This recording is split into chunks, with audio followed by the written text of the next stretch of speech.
Monday, August the 26th. Hope you are all enjoying this sweet summer heat. This is the Sportsline Podcast. I'm Bubba O'Neil. Well, Monday tends to be a grind for so many of us out there, so let's spice things up with some debatable and controversial sports chatter for this week's edition of the Sportsline Square Off. Well, if there's a play-by-play gig available for any sport, this fella's got it covered. For nearly 2 decades, he's been the television voice of the OHL's Niagara Ice Dogs. Adding to that, he's done play-by-play for McMaster Marauders Sports broadcast on television and radio, and he's currently covering Marauder football along with the women and men's basketball and volleyball teams. That dates all the way back to 1992, folks. He's certainly no stranger to the Sportsline Podcast, but his knowledge and experience are required for a square off. Steve Clark, always a pleasure to have you on. It's been a while, but I'm glad you've checked in with us. It's kind of an off season for you in a way. It is a little bit of an off season. I've got one more week left of summer vacation, so I'm going to drink it all in and enjoy it as much as I can, and then I get back to the fall and the winter just gets like absolutely insane. I've also got to update that picture's about 10 years old, so people are probably surprised to go, that picture, and then, whoa, that's what he really looks like. Who is that dude? Yeah. Well, okay, we took some snaps of you, so we'll store that in our still store to make sure we have the most up-to-date picture of Steve Clark. Hey, it is a sort of a off time for you. You are a teacher at Nelson High School in Burlington, so that's coming back up as you were talking about. But you've still been doing some stuff, and football's kicking off, and McMaster Marauders, tough loss to the Laurier Golden Hawks. How do they look?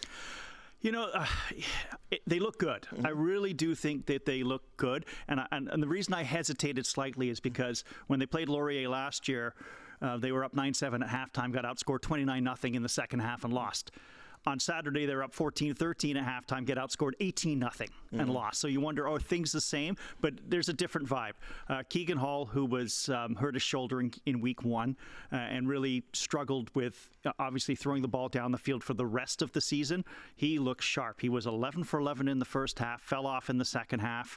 The offensive line looked great. Braden Kelly ran for 100 yards, and it's been a while since the McMaster players rushed for 100 yards. Yeah. And, they've got a new wide receiver weapon, a rookie from Bishop Tonas, and Jackson Taylor, who caught 8 or 9 balls and was close to 100 yards as well. They just, Laurier is a relentless team, and they're a team that returns all 6 of their wide receivers and 1 out of 2 of their key running backs. So that's a veteran squad. They've got one of the best quarterbacks, if not the best quarterback in the OUA. Yes. So to hang in there with them, and really it was a game right through to the middle of the fourth quarter, I think McMaster can hang their hat on that. I'll be honest with you. I went to the box score, and the first thing I looked at, even before I looked at the score, was Tyler Elgisma and how many yards he threw for, and it was like a modest 2 and change, which actually surprised me, and I think that benefits McMaster, because I kind of thought with the loss of the likes of like Ryan Leader to the Canadian Football League, one of my favorites, I was like, well, boy, how's that defensive line going to be for the McMaster Marauders this year? They look really, really good. I mean, Mitch Price had 5 sacks last year. He stepped in. Greg Thomas was around Elgisma all night long, got him once or twice, came close to getting him a couple times, but then Laurier flipped the switch at halftime. Elgisma only threw the ball 6 times in the second half, and they went to Tanner Nelms in a power running game, and that wore down McMaster, I think, in the end. So credit to Michael Faulds and his team for making that halftime adjustment, and McMaster just couldn't figure it out enough in the second half. But now they go to Queens, another tough matchup, but I think they can be proud of what they did on Saturday. Here's the money question for you there, Steve. 2 years back-to-back, no playoffs. That's not very Marauder-like. No. Is this team a playoff team? I think they are, but if you remember last year, though, the playoffs came down to some complicated mathematics that I wasn't really willing to dive into, and I think 4 wins got you in the playoffs last year. So with that as a barometer, I would say yes. I think there's a 5-win, 6-win potential with this team, but now the question will be, you got to put together two halves. And they're playing Queens this week, who lost a tough one to Windsor. They're not going to be a very good mood on their home field. So real challenges. Coming out of the gate 0-2 would be a struggle, but then the schedule does help out McMaster. But I definitely do see 4 or 5 win potential in this team, and that should get them the playoffs. And that should really be the goal, to bring playoff football back to McMaster, whether it's on the road or at Ron Joy Stadium. It just hasn't seemed right. Like, I'll be honest with you. And every team, seemingly except for Western, goes through some, ups and downs and some crevices, and then, you restock with your recruiting and whatever. But it's just been such a consistent that the Marauders have been in the mix for a Yates Cup, and to not see them even in the playoffs has been just really strange to me. Regardless, though, other teams have come up, and good to see other teams like Windsor get their program all reprogrammed and actually being a contender. And obviously you go with the likes of Guelph and Laurier and Western, that they're always there. You've also been busy doing something else. We've had the Worlds in St. Catharines. The eyes of the rowing world have been in St. Catharines, and you've been a part of that too. Yeah, I really wanted to do a lot more of that, and I was asked to do a lot more of that, but life got in the way. Things got really, really busy around the home front, so I ended up only down there for one day last week. And but you could tell the buzz around the area, and just I've done the Henleys, which are the Canadian championships, and it's just a different level. Now you've got the world. You've got rowers coming off the Olympics, or could have been at the Olympics. So there's a lot of hungriness and a lot of competitiveness there. I think it was an outstanding week. They did a really, really good job, and the production. Wow, the production was just they had drone cameras. They had, they really had all the bells and whistles to put on a great production, and so it was a big week, and I wish I could have been more of a part of it. But I got down there for a day. That's good. They call it the Mega Worlds. I mean, it's just not just a one category like they had in the past. That this being the third time I think it was in the region, that it was just an all-out blitz, and it coming right off the Olympics, where everyone's kind of feeling that national pride to see, what's over 60 countries represented, over 2,000 athletes, just a spectacular event. And it was great. They had the under-19s, the under-23s, and the seniors, right? So they had all three competing. So you get to see the future, the present, and everything. It was great to see some of the lesser rowing countries, and even though they'd finished a minute and a half back, they're invested in competing on the world level, and you want to see some of those countries, develop, even though they know they're not going to finish amongst the top people. But at the same time, they're there, they're competing, they're looking to build their program, they're looking to the countries that are excellent at rowing, and they're looking to get there. Well, like you said, building of programs, and I mean, I'll just going crazy off topic here. Look at what South Sudan almost did to the United States in basketball. Absolutely. Right? So sometimes you got to take your beats a little bit, right? Before you actually build that program. So good for them, and great to see that was such a success. And I mean, so many events, it was almost impossible to cover, in some ways, because there's so many different categories, and 2s and 4s and 8s, but good to see that so many people were down there, and it's just a perfect place for, I think, a rowing competition. Every time I go down there, even when there's no one there, I'm like, this is beautiful. Yep. It's a beautiful, beautiful part of town. Yeah, they ran into weather issues. They had a day that was canceled. The day I was there, the waters were awfully choppy, and you could see how exhausted the rowers were at the end. But again, right, that's what you sign up for with rowing. The Mother Nature is always going to be a factor. Ready to square off? I am locked and loaded. Okay, now there's just so much going on, folks. Last Thursday, we're going to start with the Canadian Football League. Liram Hiralahu missed a 40-yard field goal attempt, but a single point ended up into the back of the end zone and handed the Argonauts a 20-19 win over the Saskatchewan Roughriders. The Rouge, folks. According to many American publications, the single is the single dumbest rule in sports. Agree or disagree, Steve? I disagree, but I'm not gonna hang my hat on the Rouge and wave the Canadian flag and say it's the best thing ever.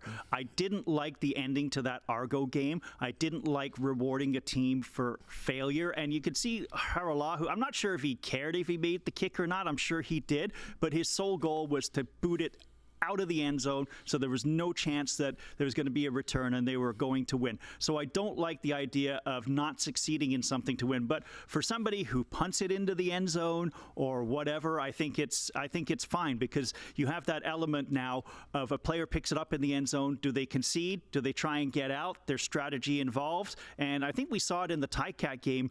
Ticat brought it out of the end zone when he could have conceded the single point and it wouldn't have made a difference in the score. And Ticats ended up with subpar field position when they could have been 20 yards ahead. So for everything like that, strategy-wise, I'm good with it, but I did not like the ending of that game, the Rouge to win the game, and I'm not convinced that on a missed field goal you should have a Rouge. Well, in no way should you be rewarded for failure. I mean, it comes right down to that. And I know it is uniquely Canadian. It is uniquely CFL. And hey, there's few lovers of the CFL like myself, but it is ridiculous, Steve. We can't. What's going to happen? Can you imagine winning a championship this way?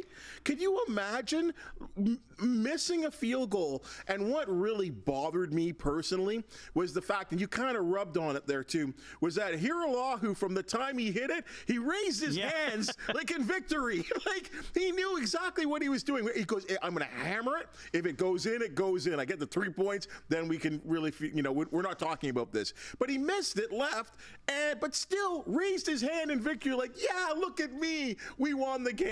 You can't have that. And, right? and Saskatchewan players were also waving their hands in the air thinking it's a tie game, we're going to overtime, and then realize, oh, that's a single point. We've just lost the game. So the visual looks silly. It was ridiculous, and it was one of those games, too, because it was Chad Kelly's first game, coming off the 9-game suspension. The game was on CBS, and that's why there were so many American publications writing, I watched this Canadian Football League game. I think it's an embarrassment to the game, quite honestly. This is an example. I just don't want to see a championship. The only worst thing that could have happened, Steve, was that if the Argos lined up in a punt formation and then just decided to punt it. That's the only thing that could have been worse to make it the 20-19 score that it turned out to be. You've got to make changes to the rule. Don't get rid of it. For everything that you said about the Rouge and that it being part of the game, we've seen in sports, and not just exclusively the Canadian Football League, that after the 3-minute warning, there are some adjustments in the rules. This needs to be adjusted. That I would agree with 100%. I mean, I don't see any other situation in which you're rewarded for failure. I mean, if a quarterback throws an interception, they're not going to say, well, he threw a good ball, so let's give him the points anyways in the end zone, or it was intercepted in the end zone, but he got it to the end zone, so we'll give him 1 point. You just don't see people rewarded for failure. So, yeah, I think there are some adjustments that can be made, and hopefully they will look at that. Well, you and I have done many a University OUA football game. What's the one rule I can't stand? The returning the kickoff, the punt to at least, what was it? It's dumb. Yeah. Like, again, it kind of rewards failure. Okay, all I have to do is get the ball out to, was it the 5-yard line or the 10-yard line, and then we get it up to the 25 or whatever the rule is. It's come on. And it looks weird, too. After the first quarter, the score is like 3-1. That just doesn't look right. I like it. Hey, uniquely Canadian, I appreciate it, but it's got to change. According to the Canadian Football League, they have recalibrated the command center operations to a clear and obvious principle that will only intervene if there is clear evidence that officials have made an obvious error on the field. The command center has been under tremendous heat, and it's been causing tremendous negative sort of talk, I'd say, over the last month or so. Your thoughts on this adjustment of the ruling? I guess the wording is more concise, but listen, I think when you get instant replay and fans are looking at multiple different angles and they're invested in a team, they're going to draw their own conclusions, and that's not always going to align with the command center. I also don't understand why the command center has come under such criticism. I'm not going to name names, but I know of a few people who are in that command center room, and it's not like they're getting guys off the street who are good at video games. They're getting veteran CFL officials on and off the field to come in there. So I don't understand the disconnect. But at the same time, though, if it's causing a controversy within the game itself and that overshadows the game, then obviously it does have to be looked at. So hopefully the wording is that they will just take a look at clear and egregious errors. We saw a couple in the Ticat game and watched it from 13 different angles, and I didn't agree with what the command center said, but what am I? I'm the guy sitting on the couch, watching the game. So everyone's going to have their own interpretation, but to make it's the best you can do in the middle of a season is to kind of recalibrate and sharpen up the wording, because you can't really change the rules really in the middle of the season. The interpretation is the key word, I think, that you said there, because we'll go to the Tiger Cat game. Is this not pass interference when you grab someone's shirt? So what we need to do here, I think, okay, and again, I'm kind of like you. I know some people in that room. They're working hard. They know the rules. But we need to be explained the rules. Even someone like myself, that I consider myself extremely versed in the rules, there's a lot that I probably don't know, or I don't know the exact definition of or interpretation of. How a shirt pull can't be called pass interference is weird to me. How Tim White didn't fumble the football is unusual to me. I don't understand it. Every visual look I'm looking at proved to me that Tim White fumbled the football, or he did not have control of it, so it should have been either incomplete or it should have been an interception. So then you get into the interpretation part of it. And this goes to the spirit of it, is the evidence definitive enough to turn it over? Right. You would say yes, right? You would say at worst it's an incomplete pass, not to confirm the call on the field. So that's one of those ones in which, the wording would indicate, is that worthwhile of going to the command center under the new wording? I don't know. There's too many variables there. We've had Hall of Fame basketball official Ron Foxcroft in here just last week, and he said the key words to me. It's all about getting the call correct. The issue I'm having is when you're watching a game on television and we're seeing multiple angles, maybe not all the angles that the command center is seeing, maybe we do need to see all the angles. Maybe we need to have access to that, or at least the television broadcaster has to do that, has to have all access to that. And if not, we need an explanation, because so many of these calls, it's communicated from the command center to the official. The official says incomplete, complete, or whatever the challenge is, or whatever the call is. And we never really get an explanation. So either two things have to happen, I think. We need to do like the NFL, and I know we don't always want to copy the NFL, but it's nice to have a rules interpreter, right? Like someone on the broadcast that we can just go to, that the two broadcasters in the booth, or three broadcasters, can go to that person and say, based on the rules, X, Y, Z. We don't have that in the Canadian Football League. And I know it's a budget thing, probably, but we need someone, Steve. We don't know anymore. The one thing is, first of all, the command center, when they show it on TV, the visual, it's not good. I'm like, is this the league office in Toronto? Is this the NORAD command center in Colorado, right? In which they're showing? The other thing I did note, and this is just from a broadcasting perspective, and I think it was Milt Stiegel who was doing the Ticat game on Friday, and he seemed to hedge on his interpretation. He wasn't strongly in favor either way, wasn't strongly in favor the other way. So now you've got broadcasters. You don't want to hammer on the command center, so they're backing off as well, and they're not giving the analysis maybe they want to give. They're giving it like a very, very down the middle type of analysis, of course, and I don't think that. Broadcaster, it's supposed to be like CFL, TSN. Partnership. Yes. Partnership. But the rest of us aren't partners. We're consumers, right? And in some cases, outside broadcasters outside of that union. But I need something more. I need more. And we opened Pandora's box many years ago. Not the Canadian Football League, but all sports with replay, right? And this is where we are now. So it's either we go all the way and have no replay, which I don't think is ever going to happen, Steve. But the only thing I appreciate is that calling OHL hockey, some of the delays have been like 5, 10, 12 minutes. At least the command center, they're not as long with their delay. So if they're getting the call wrong, they're at least doing it in a shorter amount of time. 10 minutes in the OHL sometimes? We had an 18-minute one last year. Come on. Yeah, 18-minute one. Was it worthy of an 18 minutes? No. We had it all figured out after 5 minutes. Oh, gosh. Saying that he was all washed up, Canadian Joey Votto announced his retirement from Major League Baseball last week, with his Blue Jays hosting his old team, the Cincinnati Reds, for a 3-game series at the Dome. Should the Jays have called up the 40-year-old? Of all the topics that we've got today, Bubba, this is the one I feel the most strongly about, and I say absolutely 1,000% no. I don't think he should have been called up, and I've got a personal bias with this and the whole one-day contract. That's just a personal bias. But I also think you have to respect the wishes of the player.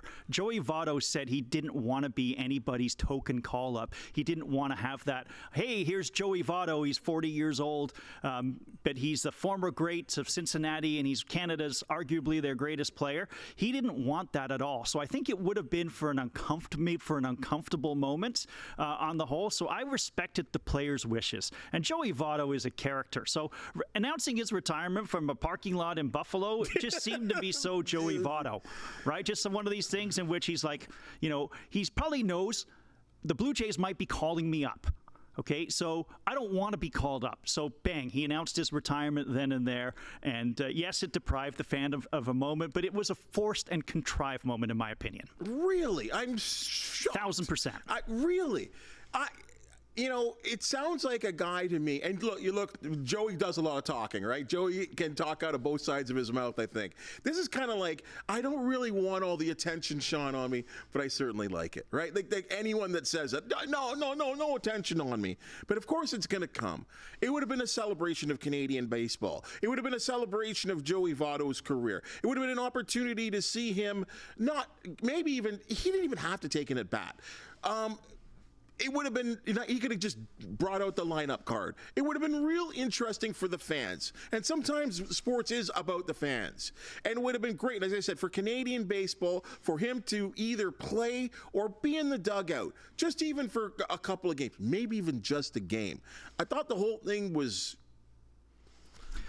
poor. I guess if the player is on board with it, I'll alter slightly. Do you think he was going to say no? Like if they called him up and say, I think he would have. Really? I honestly feel that he would have said no. They would have had to convince him, and maybe it would have been just to bring out the lineup card. But he brings out the lineup card. He's there. They're going to want him in the TV booth for a couple of innings, or they wanted him to take the field just for first base. So, yeah.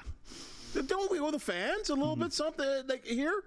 Don't we get an opportunity to give you a standing ovation? Congratulations on 17 outstanding years. Yeah, this last year has been real tough, and tripping on a bat in the spring, which he seemingly has not healed from. Like, I just thought it was an opportunity where we don't get to celebrate too many Canadian baseball players, Larry Walker, Ferguson Jenkins, like being at the top of the list. Maybe he'll be the third or fourth player to make the Hall of Fame, which I think he will make the Hall of Fame at some point, whether it be Veterans Committee or not. He's going in. So to me, this was just. I think it could have been Cincinnati. Cincinnati should have a say in this as well if they're planning a big Joey Votto day. Would it have overshadowed it, or would it have been a big deal or not? I don't know. But I think Cincinnati should have had a say in kind of what to do, and maybe they wanted to do something as well for that day. So giving them some type of appreciation. Thank you for 17 years of playing with a real crappy team and being an MVP and a real good player and a real good stand-up guy in the Cincinnati community. Well, they could fight over him in the broadcast booth because he is a natural to transition, whether it's to... I hope the Blue Jays pick him up for Sportsnet. Cincinnati will probably want him for their broadcast because he's that type of colorful personality. Shohei Ohtani became just the 6th Major League Baseball player in history to enter the 40-40 club. That's 40 steals, 40 home runs. Aaron Judge has hit the 50 home run plateau, becoming just the 5th player in Major League Baseball history with 3 50 home run years. Now, I know there's an AL MVP and an NL MVP. If you had to pick an MLB best player, who would it be? Well, the one thing it amazed me, right, when I was taking a look at the numbers for these guys is that they've got 35 games left to build on this. So are you asking me now or who I think at the end of the season? No, because right now. Okay. Who'd you pick? If it's right now, I give the slight edge to Shohei because he has an opportunity to do something that nobody in baseball has done, and that's the 50-50 club. It's not out of the realm of possibility for him to hit 10 home runs and still 10 bases with what's left in the Dodgers season. Now, on the other side of it, Aaron Judge has been on fire. He hit 7 homers last week. He's hit 15 in the last month. He could hit 70 home runs, and that's only been done under a cloud by, obviously, Barry Bonds. My slight edge is to Shohei Ohtani just because the 50-50 is something that has not been touched at all, if he gets there. Yeah, it's an interesting perspective. Now, I think if this was a regular Shohei year and, maybe he had cashed in 10, 15 wins as he's able to do, and contribute, as he does, being one of the lone baseball players to be on offense and defense as a pitcher and be a designated hitter or first base, wherever they like to slot him at. I think it's always a Shohei sort of slam dunk. But what Aaron Judge is doing right now, and like you said, right now he's in some kind of astro zone that we haven't seen. I don't think he's even seen right now. Everything he's hitting, I think the Yankees right now are even thriving as well too. Whereas guys like Soto and I'm trying to think. Jazz Chisholm, they got him from Florida. They got him as well too. Stanton, sorry, is the guy I'm talking about. I think they hit back-to-back home runs yesterday. It's incredible what they're doing in terms of hitting the long ball. And some would say, yeah, it's a little bit of a strange park that he hits him, but that's the opposite field for him is right field, right? He's a left-handed batter. So this is great to see. Right-handed batter, sorry. It is great to see what he is doing. I think we love the home run. I agree with you. The steals are incredible as well too. But I think there's just something about the Big Bopper. We love the Big Bopper in baseball. And he could win the Triple Crown.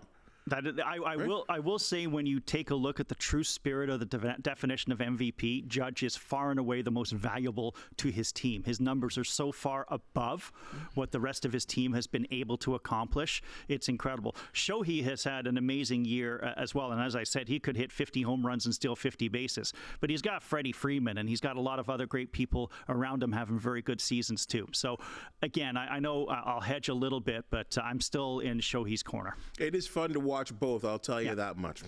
According to The Athletic, oh no, not again. A drone was recently seen above Tim Hortons Field during Forge FC's training session. Now that is ahead of Tuesday's Canadian Championship match against Toronto FC. Now, they haven't filed an official complaint, Steve, but it comes down to this. We're hearing more and more about this, obviously, with the Canadian national team. Is this acceptable sort of soccer spying? Like, is this a tactic that we should just get used to? Well, everybody does it, but right now it's frowned upon against, basically the rules of the beautiful game of soccer. And when it broke in Paris, my first thought was, how dumb do you have to be caught flying a drone in an international event like the Olympics, in which not only sport security, but security overall, and not know that it's against the law and you're going to get arrested and prosecuted? Yeah. So what Herdman has allegedly done, it almost makes it twice as dumb, because everybody is looking at anybody involved in the Canadian soccer team, past and present. John Herdman has moved on. But does Toronto FC really need to fly drones above Forge FC? Well, Forge FC beat them, so maybe they do. But at the same time, though, the risk-reward, and if you take a look at the risk and take a look at the reward, it's not even close. Help me out here. I think football, and I say this as a North American football, if you're going to use a drone to spy on someone, there are formations, there are different plays, there are different ways to line up offense, defense, special teams, all of it. There are trick plays. I don't see this. Like, yes, there's basic formations in soccer. What are you spying on? Who's taking a free kick? Like, help me out here. We have discovered that Lionel Messi is taking a free kick. Like, really? Kevin De Bruyne is going to take a free kick for Man City. Like, yeah. Like, I don't understand this. Like, what are they trying to, like, who's limping around in practice? And it's funny to me, and maybe you're right, Steve. We'll never really know. Maybe this is an acceptable soccer spying tactic. Like, this goes on everywhere in the world. But if you're John Herdman, and you are getting called out for what happened in Paris because there's a linkage to Bev Priestman. Bev Priestman was your assistant. She's running the program. You used to run the women. Now you're running them. Used to run the men. And if this is really true, that after so much heat that he has come under, and I know he has said, look, I'm willing to take part in any investigation. If there's actually any truth to this, not only, like you said, is there some dumbness here? John Herdman, a guy that we all fell in love with, he is the dumbest person, the dumbest manager in sports. After all you're going through, after all the complaints and question marks about you, and now you're flying it over Tim Hortons field to find out what Bobby Smirnotis is doing? Come on. Because like basically his initial answer when confronted this wasn't one that really sat well. There was no admission of guilt. There wasn't a denial. It was very, very weak and a vapid response. So then you do this, or you're alleged to have done this. You're right. Like I mean, does it matter? Do you see angles on set pieces and number of people in the wall and where people are standing and where the goalie is standing and things like that? But really, it doesn't make much of a difference. Like, honestly, again, I go back to risk reward, and the reward does not even come close to what the risk is. I just think you go back and look at the team's last 5 games on video. Doesn't that tell you? Won't that tell you everything you need to know at the end of the day? Yeah. I mean, there's many, many more technological ways you can analyze and break down a game of soccer without relying on drone footage that's flying above, when you know that drone footage is frowned upon. I want to know who's the actual, like, I don't know if we have pictures. I know it was The Athletic that came up with the report, and then Sportsnet kind of went large with it. I want to see pictures. 2024, I think it's just ridiculous. 2024 Paralympics get underway this week in Paris. More than 4,400 athletes with various disabilities will participate in 22 sports. But this is just being honest. For me personally, I'll just start off with this. I feel like a lot of the Olympic luster has been lost. Like, I don't know if you can just re-ramp it up and get it. I mean, it deserves attention. This is important that we have the Paralympics. I completely agree with this, but I feel like a lot of the luster and like the excitement in Paris has been gone. And I agree. I mean, I can speak for my family is that the Olympics were on a lot on our TV. And so if we're sitting at home, well, we'll just flip on the TV. We know there's some Olympic activity going on. So we watched a lot.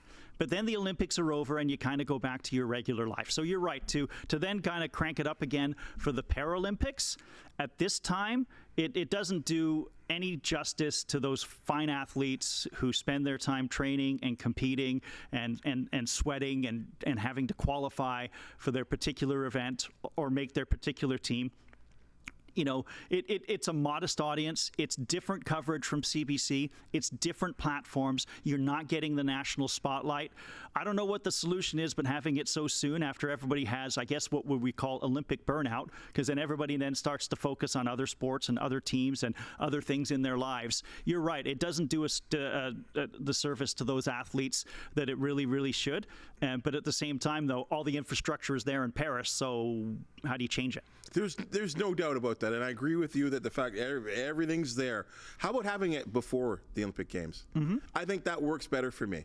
Because then that, to me, I don't want to say it's a warm-up, but it would be kind of a warm-up in a sense that the excitement in Paris is going, and we start off with the Paralympic Games, and our our excitement for it, I think would be a lot higher before than after. We would be watching it, right? We would be getting a first look at the venues, a first look at some of these events and the athletes. The stories don't become sort of old and tired, right? And then you carry on with the Olympics.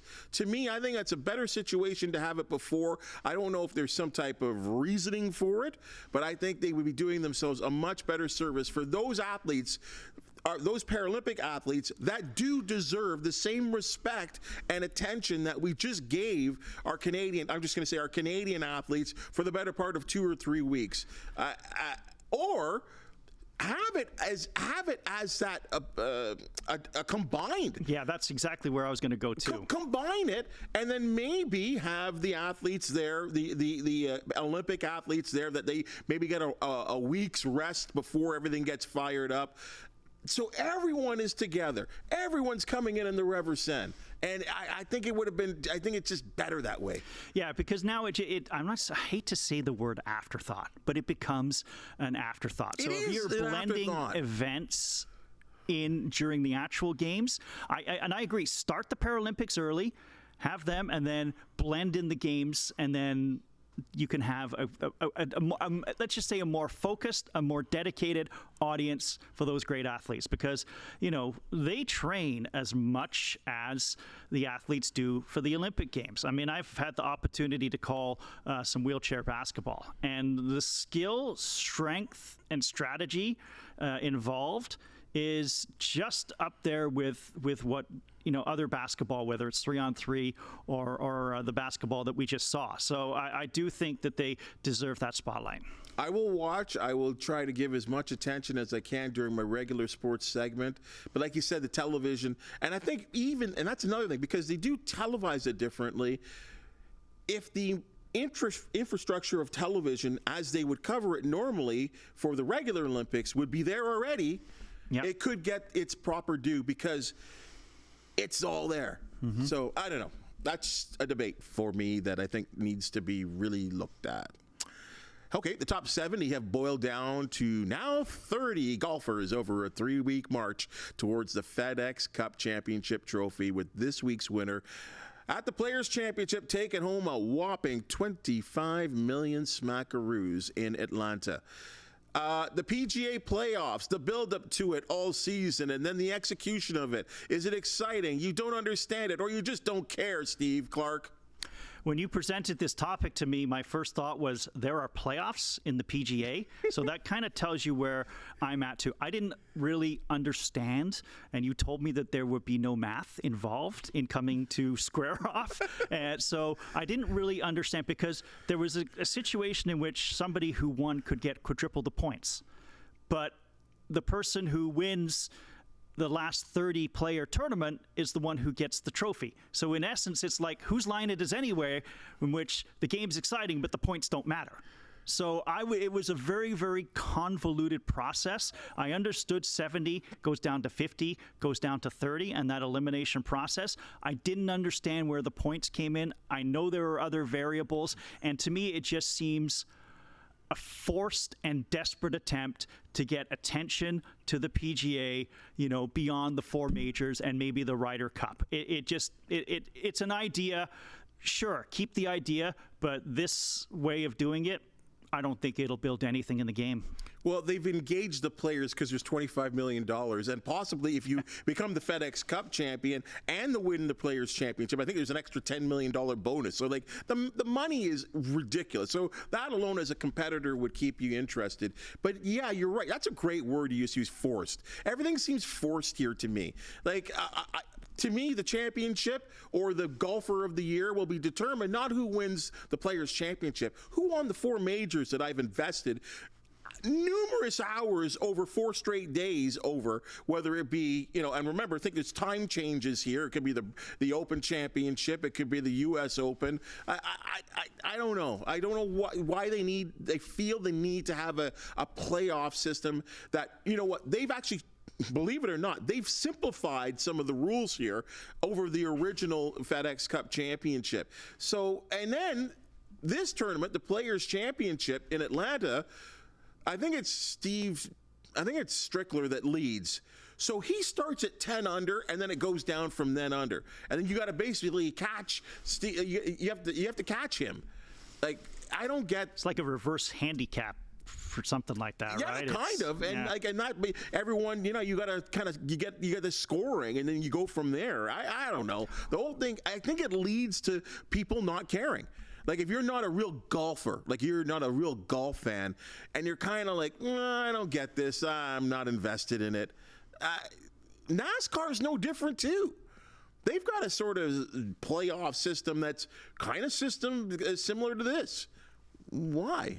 I don't know why they don't try and go with the traditional idea. You qualify, top 32 golfers. Then I know it's not the same, but then you do 1 versus 32. So Scotty Scheffler, say, would be number 1. And who's the number 32 golfer? Bang, they play off 18 holes or whatever it is, and you do a tournament that way. I don't know if that could work or not, but something like a more simplified elimination type tournament in which you have a clear, definitive guy who wins 5 in a row over the course of the weekend. That would be something that would be more intriguing than point systems and starting minus 10s and all this kind of stuff. I don't know. I get it. I think there's some sports it seems for us it's not needed. Like we watch, both you and I watch English Premiership. The Prem you have a regular season, you play 36 games, the winner wins. Yep. And that's over. Like there's no playoff. It doesn't so North American. Like why do you have to have a playoff, right?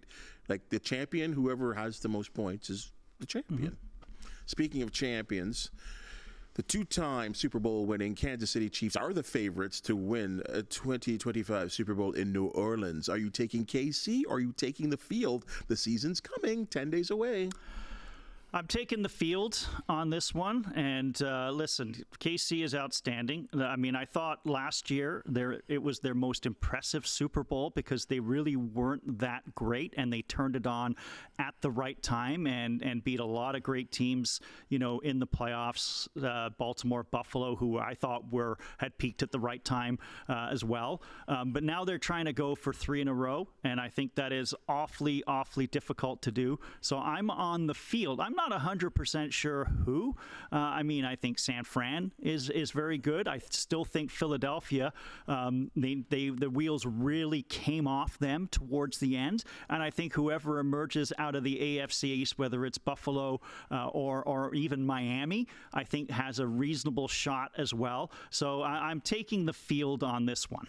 I'm surprised you threw in Miami, or should I be surprised? Well, you know me. I mean, why not throw in my favorite team that hasn't won a playoff game since 1999 and say, hey, they're a Super Bowl contender, because they were from the first, half to 3/4 of the season, but they have this month called December, and it's not good. Well, your quarterback's getting paid in a premium money situation. It's time for him to deliver in December, because you're right. I mean, as a Bills fan, the Dolphins were the class of the AFC East for the most of the season last year, and you gave us that little opening. And I mean, the Bills got hot at the right time and just couldn't finish it off in the postseason for sure. Yeah, I think it's. I think you have to take the field here, Steve. Yeah. No one's ever won 3 straight Super Bowls. It's never happened before. I think the Cowboys, the Patriots would be 2 teams I could think of off the top of my head that have won 3 and 4. Maybe the Steelers. I can't have to look back, but definitely 3 and 4 would be those 2 teams. There's a reason why it's 3 in a row. It's so hard, so hard. Do they have maybe the best talent?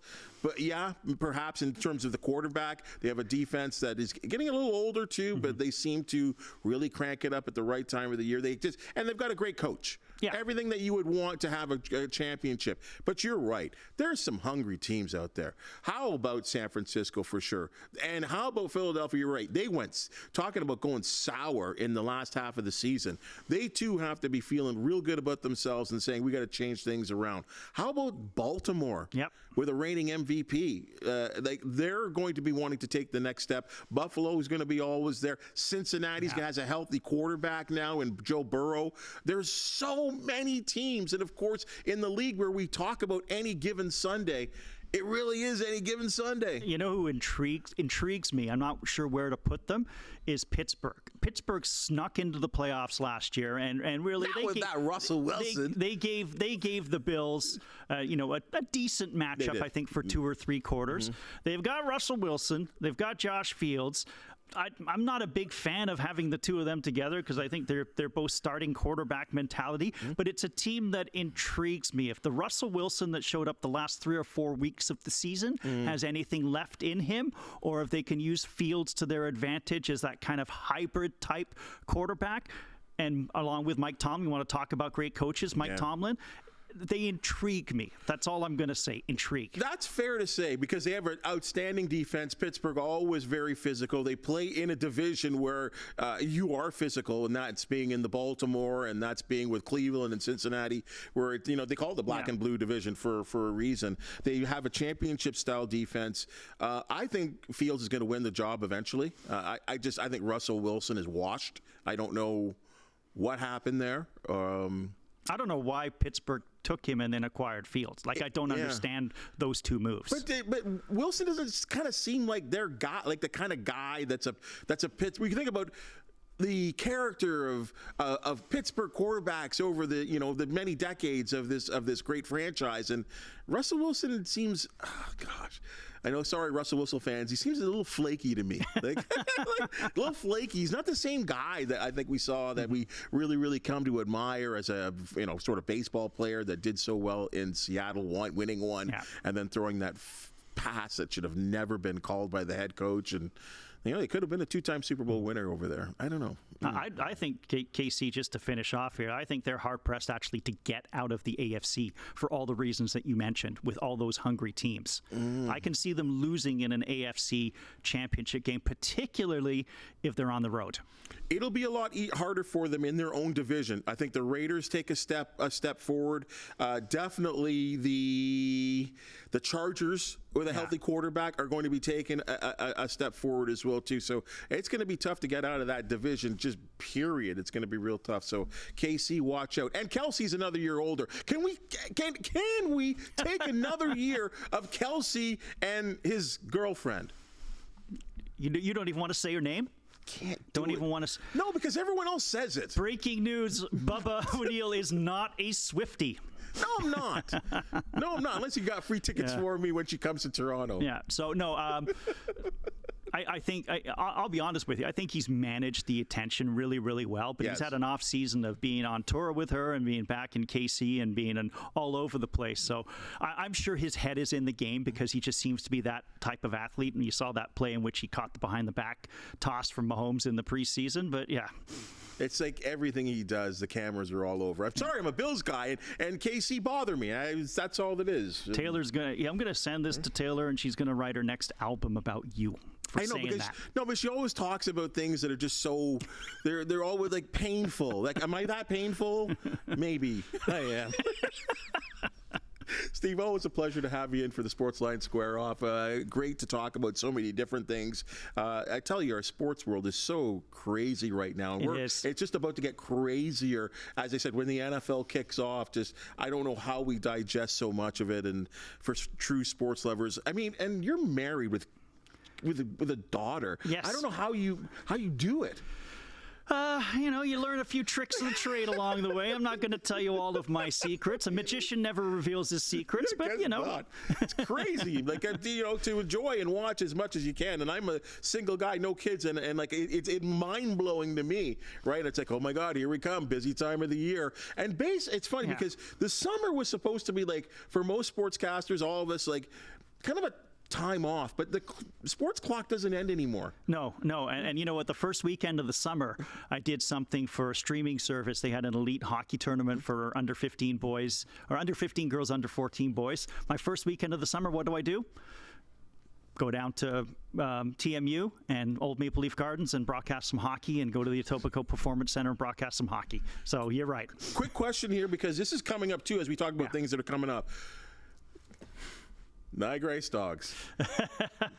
Playoff. I mean, we are going to see an improved team, an improved product. We are going to see an improved team. They made a trade that wasn't popular, and the reason it wasn't popular because it goes against the grain of how you build to an OHL contender. They traded 2 young, bright defensemen, Urban Podrakar, number 4 pick in the import draft, and Artem Frolov, who was their second-round pick, who really grew and developed over the year to the point he could be an NHL prospect for the draft. They traded 2 of them.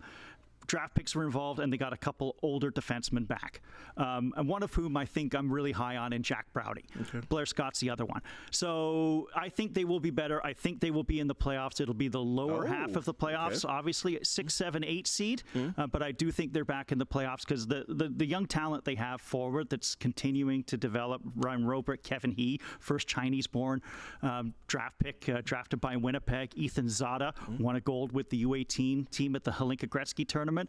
Solid goaltending. There's a lot to be excited about with Niagara, and that's not just me putting my PR hat on, though people will accuse me of doing it. I just think there's a lot of young talent. It's going to be very enjoyable to watch. Ryan Kuwabara to the Bulldogs. What can they expect out of him as an assistant coach? I think Ryan Kuwabara, he's better suited to me to be an associate/assistant. Now, that said, he was really thrown into the fire into a very difficult situation in Niagara. I just think he fits in better as a complementary piece, and I think it's outstanding. I mean, you know Ryan Kuwabara, Hamilton guy, even though it's still they're in Brantford, it's still local, and I think it's, Jay McKee is not long for the OHL. It's like within the next year or two. So if they want to have that internal promotion in place, Ryan Kuwabara could be that perfect guy at that time.